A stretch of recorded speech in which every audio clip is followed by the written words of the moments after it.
Hello students, एक बार फिर से मैं रवि कुमार प्रवक्ता इंग्लिश पुनः अपने स्कूल के इस यूट्यूब चैनल पर आप सभी स्टूडेंट का हार्दिक स्वागत करते हैं।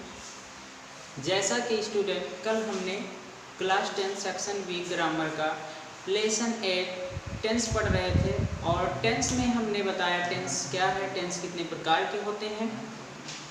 टेंस में पहला आता है हमारा प्रेजेंट टेंस। प्रेजेंट टेंस में हमने बताया कि प्रेजेंट टेंस के 4 भाग होते हैं। चारों भागों में से पहला हम पढ़ रहे थे present indefinite tense. Present indefinite tense में हमने पहला अफर्मेटिव सेंटेंस पढ़ा था और एग्जाम्पल सहित आप लोगों को रूल बताया था। आशा करता हूं कि आप लोगों को जो 5 ट्रांसलेट दिए होंगे आप सभी ने किया होगा।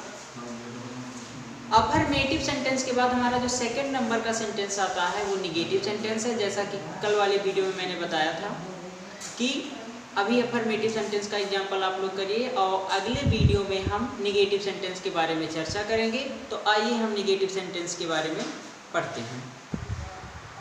निगेटिव सेंटेंस की डिफिनीशन होती है, कल मैंने अफर्मेटिव में बताया था कि प्रेजेंट इंडेफिनिट टेंस का प्रेजेंट इंडेफिनिट यानी प्रेजेंट इंडेफिनिट टेंस ऐसा टेंस होता है जिसके अफर्मेटिव में कोई भी हेल्पिंग वर्ब नहीं पाया था। हम उसमें एस या ईएस अकॉर्डिंग टू सब्जेक्ट लगाते हैं, लेकिन जब निगेटिव सेंटेंस आता है तो इसमें इसकी डिफिनीशन चेंज हो जाती है।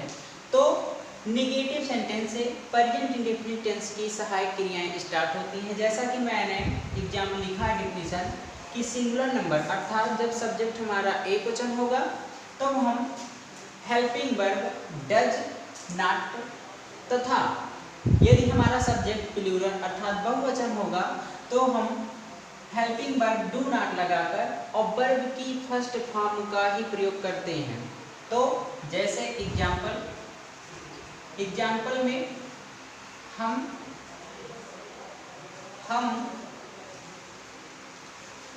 बाजार नहीं जाते हैं। हमारा निगेटिव सेंटेंस है। कैसे जानेंगे कि हमारा कौन सा सेंटेंस है? तो सबसे पहले देखिए कि वाक्य के बीच में क्या आया है, नहीं शब्द आया तो हमारा नकारात्मक शब्द हो गया। अब हम इसकी पहचान करेंगे कि जो हमारा जो सेंटेंस दिया गया है कि कौन सा टेंस है। जब तक आपको टेंस की पहचान नहीं होगी आप इसका ट्रांसलेट इंग्लिश में नहीं कर पाएंगे। तो हम इसकी पहचान कैसे करें? है ये तो प्रेजेंट टेंस का बोध करा दिया हमारा। अब देखिए वाक्य के अंत में कौन सा शब्द आ रहा है? ते। जैसा कि डिफिनीशन में आप सभी ने देखा था कि वाक्य के अंत में प्रेजेंट इंडेफिनिट के ता है, ती है, ते हैं। तो अकॉर्डिंग टू डिफिनीशन हमें पता चल गया कौन सा टेंस है, प्रेजेंट इंडेफिनिट टेंस। अब हम इसका ट्रांसलेट करेंगे। कल भी मैं पहले वाली वीडियो में मैंने बताया था कि हिंदी में सेंटेंस की शुरुआत जो होती है इस प्रकार से होती है, कर्ता होता है, फिर कर्म होता है, फिर क्रिया होती है। जब हम इसका इंग्लिश में ट्रांसलेट करते हैं तो से सब्जेक्ट प्लस एचवी का मतलब होता है हेल्पिंग वर्ब, फिर प्लस एमवी का मतलब होता है जो कर्ता मुख्य क्रिया अपनी करता है, फिर उसके बाद हमारा ऑब्जेक्ट, फिर ऑब्जेक्ट के बाद फिर हमारा अदर वर्ड। ये हमारा इंग्लिश ट्रांसलेट करने का मुख्य नियम होता है। एचवी में मतलब कैसे, डू या डस, किसके अनुसार? कर्ता के अनुसार। तो हम ट्रांसलेट करते हैं। अब हम हमारा क्या है? सब्जेक्ट है, क्योंकि क्रिया जो कर रहा है वो कौन है? हम हैं। सब्जेक्ट हमारा कौन सा नंबर है? तो कल भी आप लोगों पहले वाली वीडियो में आप लोगों को बताया गया था कि ये जो अंक बिंदी होती है इसकी बहुत ही वैल्यू होती है जब हम ट्रांसलेट इनटू इंग्लिश करते हैं। अंक बिंदी पता चला। अब ऐसे भी बहुत से लोगों को पता होगा कि जो हम हैं अर्थात इंग्लिश में वी है, इसको प्लूरल की कैटेगरी में रखा जाता है। तो सबसे पहले हमारा क्या लिखेंगे? वी। अब यहाँ से हमारा पता चला प्लूरल नंबर है। तो प्लूरल नंबर में देखिए यहाँ पर डिफिनीशन में मैंने क्या लिखा है? Helping verb do. नकारात्मक यानी नहीं शब्द आया है तो उसके लिए हम लगाएंगे नॉट। जैसा कि हम फॉर्मूला से अगर करें तो सब्जेक्ट हो गया क्लियर, एचवी हमारा हो गया क्लियर। अब हम क्या लिखे हैं? एमवी। एमवी मतलब कर्ता की जो मुख्य क्रिया है। मुख्य क्रिया क्या कर रहा है, करता है जाने का काम। तो मैंने यहाँ पे लिखा है डिफिनीजन में कि वर्ब की कौन सी फॉर्म, सदैव फर्स्ट फॉर्म। तो क्या होगा, गो। कहाँ जा रहा है, प्रश्न अपने आप से करो कहाँ जा रहा है, तो उत्तर हमको मिलेगा मार्केट, अर्थात we do not go to market. ये हो गया हमारा निगेटिव का एग्जाम्पल। एक और देख लीजिए एग्जाम्पल, जैसे राम फल नहीं तोड़ता है। राम फल नहीं तोड़ता है। अब देख लीजिए आप लोग, नकारात्मक शब्द आ गया, निगेटिव सेंटेंस हुआ। कौन सा टेंस है, तो आप लोग जानते हैं डिफिनीशन के लिए ता है, वाक्यांत में आया। अब सब्जेक्ट आप लोग देख लीजिए, राम। राम जो है थर्ड पर्सन का सिंगुलर नंबर में, अर्थात जितने भी नाउन होते हैं, यानी प्रॉपर नाउन हमारा सदैव सिंगुलर नंबर होता है। प्रॉपर नाउन क्या दिया गया है, राम। और नहीं तो यहाँ से अगर जिसको यहाँ से अच्छा आ रहा है अच्छी बात है, नहीं तो आप लोग इसका भी देख लीजिए, है पे ना तो अंक बिंदी है, अर्थात राम हमारा क्या है, सिंगुलर नंबर। तो राम जब सिंगुलर नंबर हुआ तो उसके साथ एचबी यानी हेल्पिंग वर्ब क्या होगा, डज। ये हो गया। अब नहीं शब्द आया तो उसके लिए क्या लगाएंगे, नॉट। जब तक आप नॉट नहीं लगाएंगे तब तक हमारा सेंटेंस निगेटिव नहीं होगा। अब राम कर क्या रहा है, तो करने का काम किया जा रहा है, तोड़ना। तो सबको पता है किसके में तोड़ना होता है, हाँ, क्या, प्लक मीन्स होता है तोड़ना। अब क्या तोड़ रहा है, तो क्रिया किस पे कर रहा है, तो किस पे कर रहा है, उत्तर मिलेगा हमको फल पे, प्लक द फ्रूट। ये हो गया हमारा निगेटिव सेंटेंस का एग्जांपल। अब हमारा कौन सा सेंटेंस, देखिए एक बार फिर से आप लोगों को बता दे रहा हूं कि नहीं शब्द के आ जाने से हमारा वाक्य नकारात्मक हो जाता है, और वाक्य के अंत में ते है, यानी डिफिनीशन के अकॉर्डिंग हमको पता चला प्रेजेंट इंडेफिनिट टेंस है। आप लोगों को फॉर्मूला भी लिखे हैं कि कर्ता की आप लोगों की पहचान होनी चाहिए। जब कर्ता आपका सिंगुलर नंबर हो तभी डज लाइएगा, जब कर्ता आपका प्लूरल नंबर हो तभी डू लाइएगा। नॉट सहायक क्रिया नहीं होती है, बट एग्जाम्पल में हम डिफिनीशन में हम निगेटिव सेंटेंस में नॉट का उपयोग डू और डज के साथ कर दिए हैं।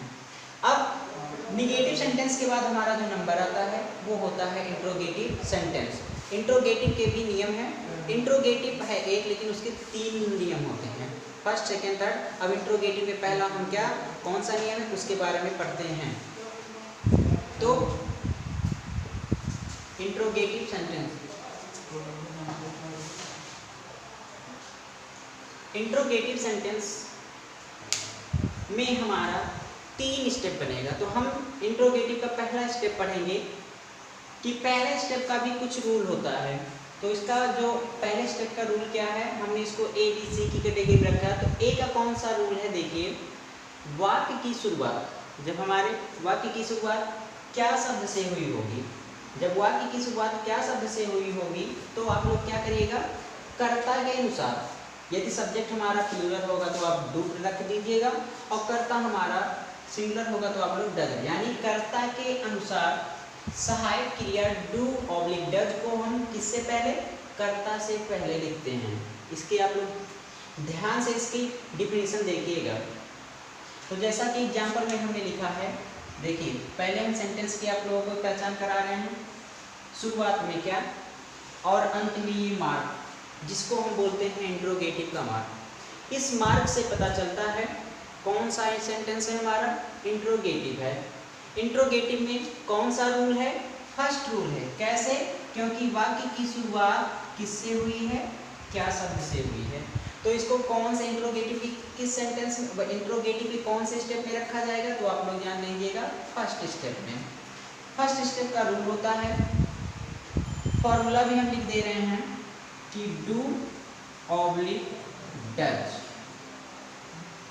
Plus subject plus MV plus object plus other word और प्लस इंट्रोगेटिव का मार्क। स्टूडेंट ध्यान देखेंगे ध्यान से कि जब तक आप लोग इस इंट्रोगेटिव मार्क्स को ट्रांसलेट करते समय एक मार्क अगर आप लोग नहीं लगाएं तो आपका पूरा सेंटेंस गलत माना जाता है, क्योंकि यही मार्क आपको सेंटेंस की पहचान कराता है। तो इस पर खास करके फोकस करिएगा कि आप लोग इस मार्क को लगाना मत भूलिएगा। जैसा कि आप लोगों को एग्जाम्पल में मैं बता रहा हूँ, सबसे पहले आप लोग क्या करेंगे, सबसे पहले हम करते हैं कौन सा टेंस है।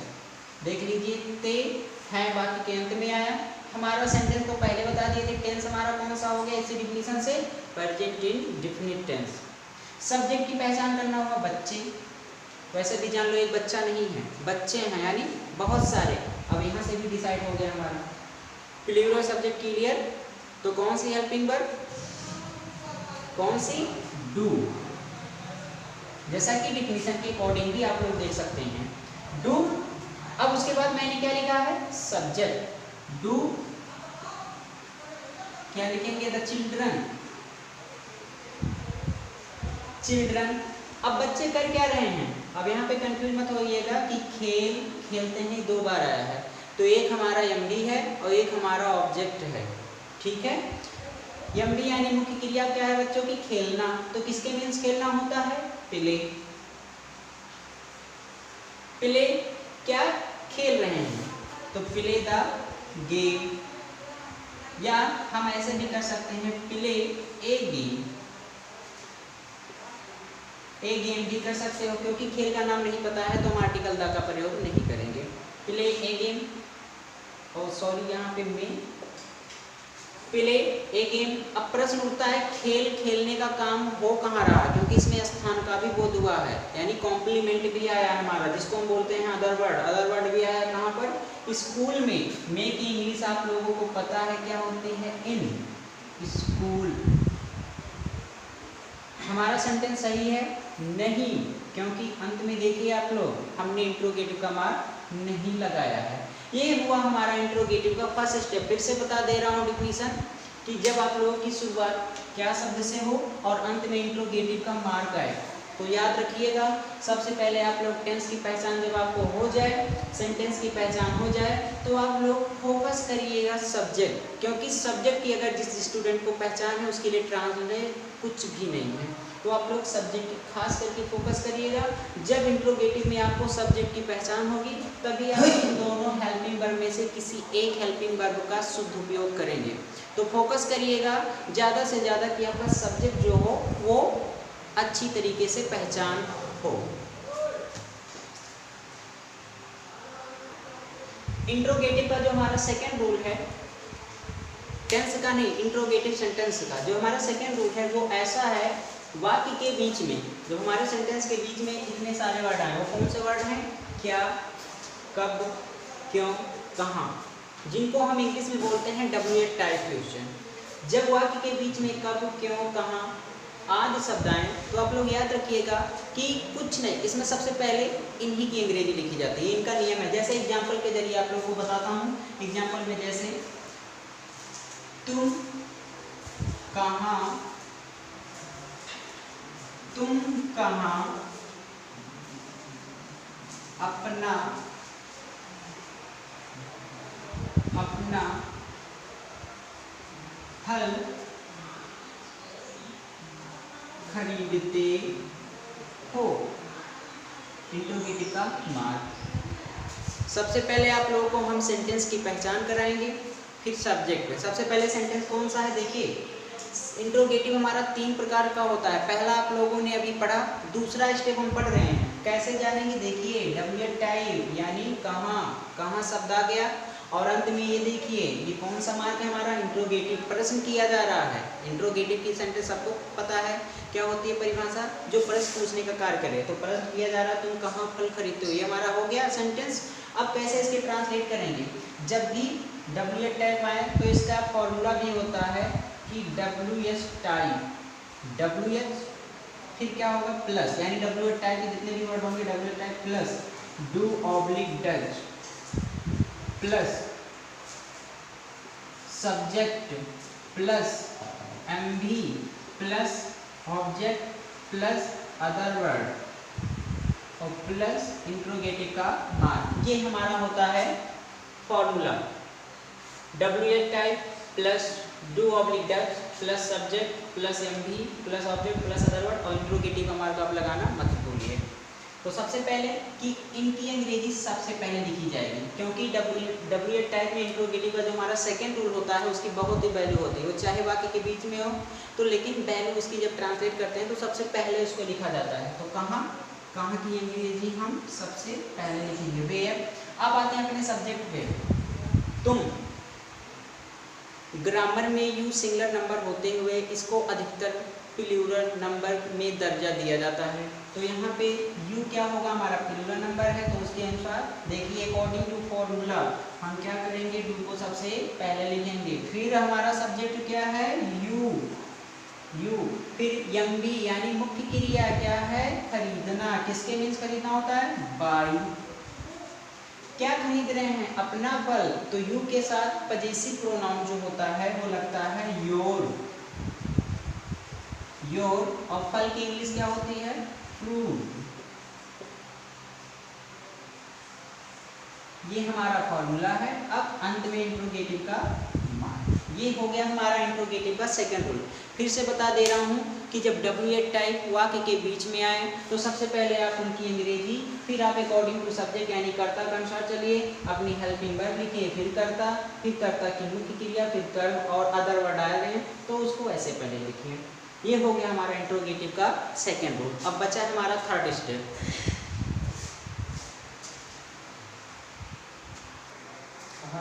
इंट्रोगेटिव का जो हमारा थर्ड स्टेप यानी थर्ड जो रूल है वो इस प्रकार है, वाक्य के बीच में कौन सा, कौन सी आदि शब्द आए, अर्थात इस प्रकार से कोई भी शब्द आए तो सबसे पहले इनकी अंग्रेजी, फिर इनसे संबंधित नाउन लिखते हैं। इस इंट्रोगेटिव सेंटेंस के थर्ड स्टेप को आप ध्यान से देखिएगा और ध्यान से पढ़िएगा, क्योंकि बहुत ही इंपॉर्टेंट और बहुत ही टफ होता है। जैसे पक्षियां, कौन सा गीत,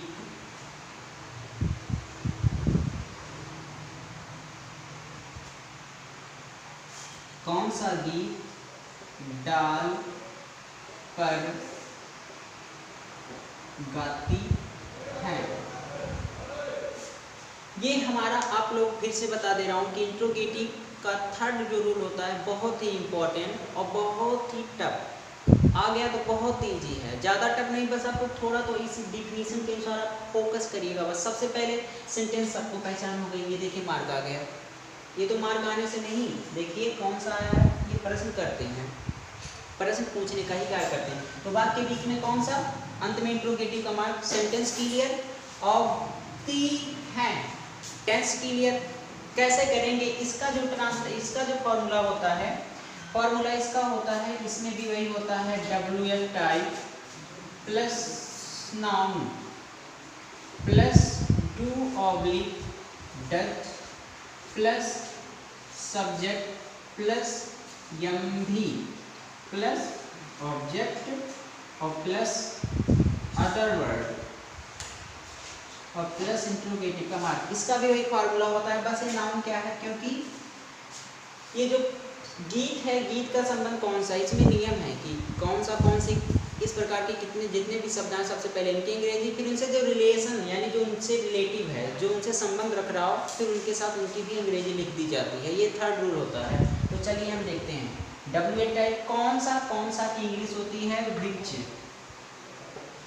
अब देखिए WH हो गया, विच उससे संबंधित क्या है, गीत है, तो किसके मीन्स गीत होता है, सॉन्ग, विच सॉन्ग। अब क्या है, सब्जेक्ट की पहचान करिए, एक पक्षी नहीं है, बहुत सारी पक्षियां हैं, तो हेल्पिंग वर्ब डू।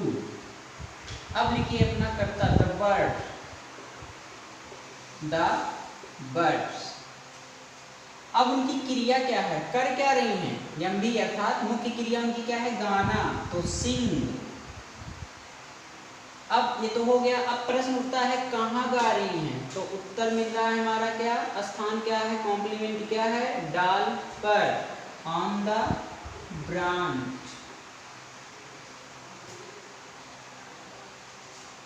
इंट्रोगेटिव का मार्क ऑन इसलिए हो रहा है क्योंकि जो पक्षियों की स्थिति है वो स्थित है, अर्थात विरामावस्था में है। गतिशील अवस्था के लिए आप लोगों का अपान होता है, वो हमारा प्रीपोजिशन होगा, हम आगे बताएंगे। लेकिन आप लोग फिर से इसको ध्यान दीजिए कि जब इस प्रकार के शब्द आए तो सबसे पहले डब्ल्यू टाइप, फिर उससे जो रिलेशन रख रहा है उसकी अंग्रेजी, फिर आप लोग हेल्पिंग वर्ब आए, फिर करता, जब बाकी नियम वही जैसे आप लोग अफर्मेटिव सेंटेंस में होता है। तो ये है थर्ड रूल। थर्ड रूल को आप लोग फिर से बता रहा हूँ, ध्यान से पढ़िएगा, एग्जाम्पल देंगे उसको ध्यान से करिएगा, और साथ ही साथ अगर आ जाए तो आप अपने मन से भी 2 या 3 कर सकते हैं। जब अपने मन से आप 2-3 कर सकते हैं तो इंट्रोगेटिव का जो थर्ड रूल होगा वो ज़्यादा टफ नहीं होगा। अब हमारा बच रहा है इंट्रोगेटिव प्लस निगेटिव। हमारा लास्ट जो है interrogative plus negative, present indefinite का लास्ट है हमारा इंट्रोगेटिव प्लस निगेटिव। इसका मैंने फॉर्मूला लिखा है, डेफिनेशन आप लोग इसके पढ़ चुके हैं, ज़्यादा उसमें है नहीं, बस आप लोग फॉर्मूला के देखिए ध्यान से कि जब वाक्य की शुरुआत क्या शब्द से होगी, बीच में नॉट होगा, तो आप लोग नहीं होगा तो इसकी हेल्पिंग वर्ब कर्ता के अनुसार आप डू को पहले ला दीजिएगा, फिर सब्जेक्ट, और सब्जेक्ट के बाद आप लोग नॉट लिखिएगा इंट्रोगेटिव प्लस निगेटिव में। ध्यान रखिएगा, आप पहले अपनी हेल्पिंग वर्ब रखिएगा, हेल्पिंग वर्ब के बाद कर्ता, फिर कर्ता के बाद आप लोग नॉट। बाकी सेम नियम वही है जैसे आप लोग अफर्मेटिव, निगेटिव और इंट्रोगेटिव में किए थे। तो चलिए देखते हैं हम। श्याम और है पे अंक बिंदी नहीं है, उससे पहले आप एक देख लीजिए सेंटेंस, प्रश्नवाचक और क्या। क्लियर हो गया हमारा इंट्रोगेटिव और निगेटिव कैसे, देखिए बीच में नहीं आया है, तो इंट्रोगेटिव प्लस निगेटिव क्लियर। अब हम देखते हैं श्याम सिंगुलर नंबर, तो हम क्या करेंगे, डज, डज। अब क्या होगा, श्याम, सब्जेक्ट हुआ, सब्जेक्ट के बाद क्या लगाए हैं, नॉट, नॉट के बाद हमारा क्या है, एमडी, एमडी मतलब मुख्य क्रिया, क्या है, बजाना। तो किसके मीन्स बजाना होता है, play, play Shyam, does Shyam not play. अब क्या, बांसुरी किसके मीन्स होता है, तो बांसुरी होती है फ्लूट, और अंत में इंट्रोगेटिव का मार्क। एक हमारा प्रेजेंट इंडेफिनिट टेंस का सारा रूल एग्जाम्पल सहित आप सभी को बता दिया गया है। कुछ HW हम दे रहे हैं, आप लोग उसको इस डिफिनीशन और रूल के अकॉर्डिंग घर पे बैठ के आराम से करिएगा। तो हम कुछ आप लोगों को प्रेजेंट इंडेफिनिट टेंस के ही एग्जाम्पल दिए हैं, आप लोग घर पे बैठ के आराम से करिएगा। तो पहला है हमारा, देख लीजिए, हम अपने घर जाते हैं। दूसरा है, मोहन खाना नहीं पकाता है। तीसरा, क्या बंदर पेड़ पर कूदता है। चौथा है, वह क्यों कमरा साफ करती है। और पांचवा है, मैं कौन सा पाठ याद करता हूँ। तो ये हमारा प्रेजेंट इंडेफिनिट टेंस आज पूरा खत्म।